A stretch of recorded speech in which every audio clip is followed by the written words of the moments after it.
Pada suatu hari menjelang waktu sembayang, yaitu pukul 3 petang, naiklah Petrus dan Yohanes ke bait Allah. Di situ ada seorang laki-laki yang lumpuh sejak lahirnya sehingga ia harus diusung. Tiap-tiap hari orang itu diletakkan dekat pintu gerbang bait Allah yang bernama Gerbang Indah untuk meminta sedekah kepada orang yang masuk ke dalam bait Allah. Ketika orang itu melihat bahwa Petrus dan Yohanes hendak masuk ke bait Allah, ia meminta sedekah. Mereka menatap dia. Dan Petrus berkata, "Lihatlah kepada kami." Lalu orang itu menatap mereka dengan harapan akan mendapat sesuatu dari mereka. Tetapi Petrus berkata, "Emas dan perak tidak ada padaku. Tetapi apa yang kupunyai, kuberikan kepadamu. Demi nama Yesus Kristus, orang Nazaret itu, berjalanlah."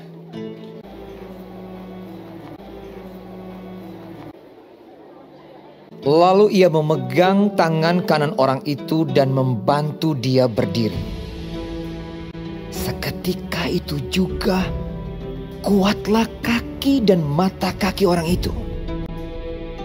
Ia melonjak berdiri lalu berjalan kian kemari, berjalan dan melompat-lompat serta memuji Allah. Dan mengikuti mereka ke dalam bait Allah.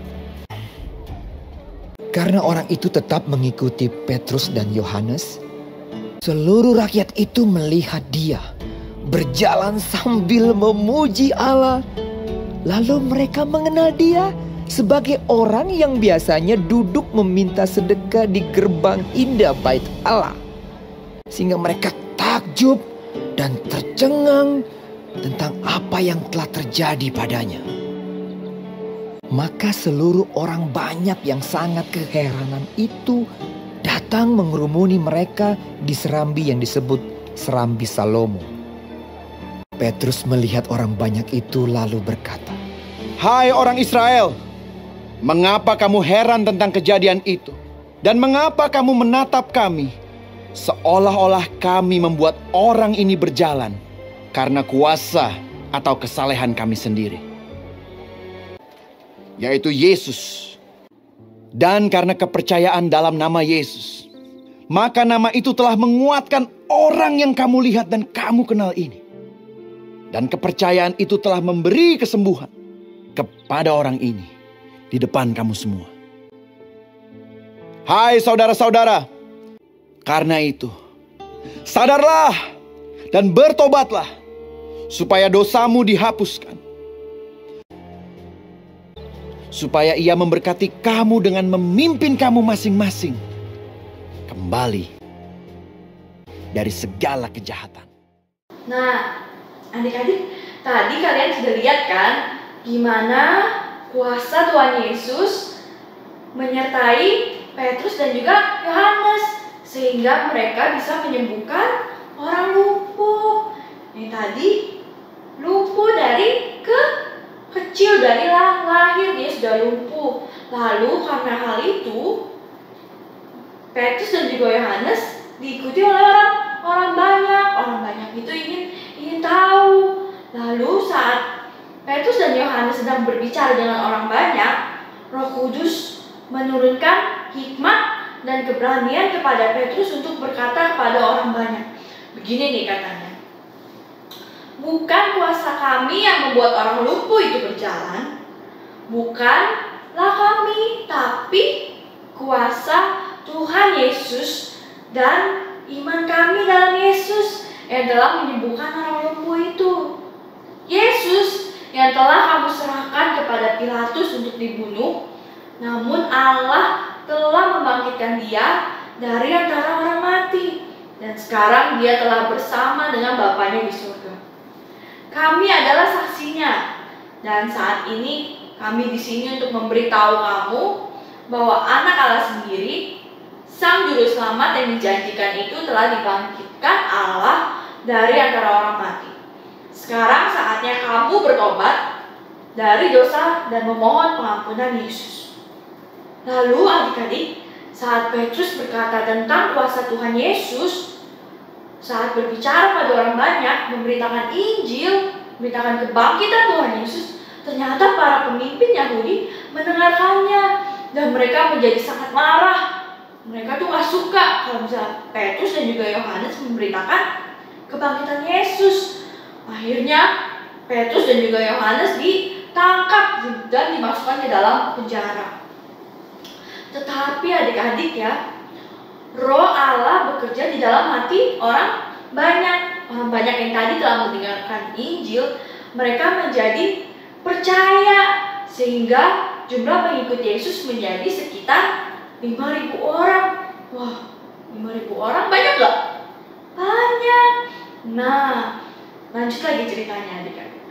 Keesokan harinya, Petrus dan juga Yohanes diseret ke pengadilan dan dihadapkan dengan sidang. Lalu para pemimpin Yahudi, para pemimpin agama Yahudi berkata kepada Petrus dan juga Yohanes. Mereka berkata seperti ini. Dengan kuasa manakah atau dalam nama siapakah kamu menyembuhkan orang itu? Dengan hikmat dan juga keberanian yang dari Roh Kudus. Petrus pun menjawab, dalam nama Yesus, orang Nazaret yang telah kamu salibkan, tetapi telah bangkit di antara orang mati. Aku ingin kalian tahu bahwa keselamatan hanya ada di dalam nama Yesus Kristus, Sang Juru Selamat yang hidup. Para pemimpin Yahudi pun menjadi heran mendengar perkataan Petrus, karena mereka mengenal Petrus itu sebagai seorang apa? Petrus, kalian tahu Petrus itu seorang apa?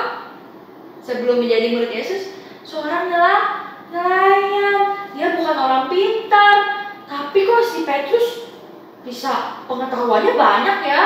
Terus kok ngomongnya berani, penuh hikmat.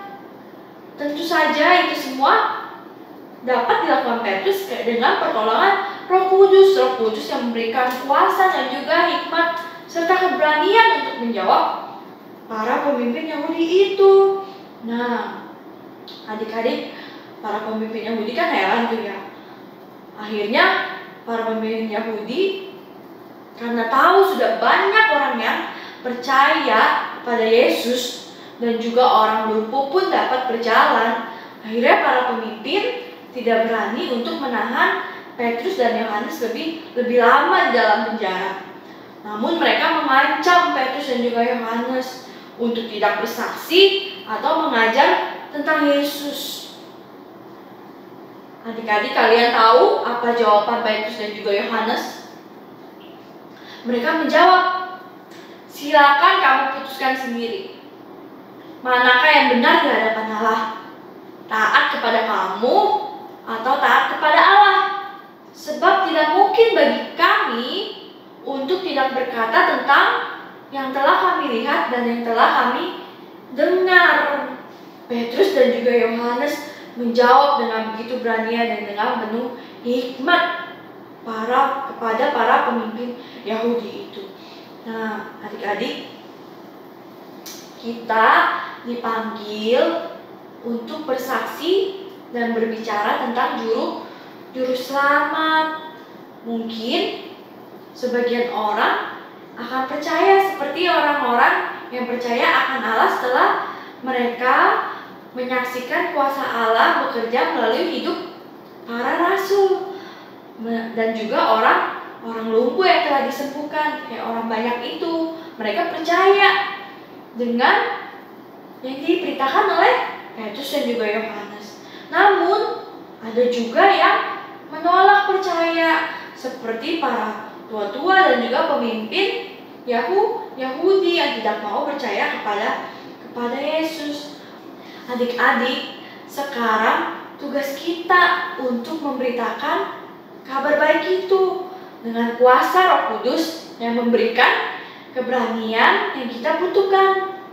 Kalian harus ingat ya, bahwa Allah selalu menyertai kita semua dan juga memberikan kita kasih, kuasa, dan keberanian.